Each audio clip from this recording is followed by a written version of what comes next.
The Supreme Court handing another win to President Trump. That's one of your top D.C. daily headlines for July 15. President Trump can cut the Department of Education with mass layoffs even without congressional approval. The Supreme Court giving the Trump administration the green light for massive job cuts at federal agencies. The Education Department layoffs expected to cut the department of 4,000 employees by half starting August 1. Now, the Constitution says that only Congress can create or shut down a federal agency. But while the cuts do shrink the department significantly, they do not shut it down. Justice Sonia Sotomayor criticizing the decision, saying that it undermines government checks and balances. President Trump says the cuts return the education to the hands of the states. President Trump's new 30% tariffs against the European Union and Mexico have both countries responding, but in different ways.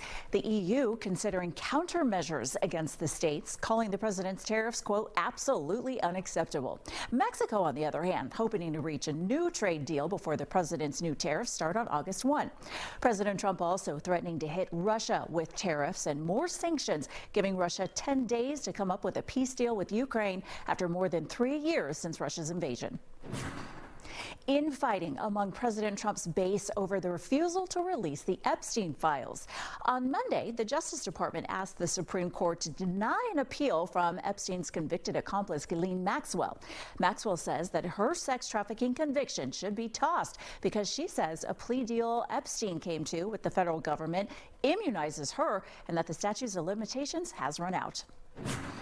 How much are you paying? The latest inflation report drops this morning. The Consumer Price Index is expected to show that inflation is up for the month and for the year. Now, President Trump's tariffs seem to have only slightly impacted inflation, but has nudged it up further away from the Fed's goal of 2%.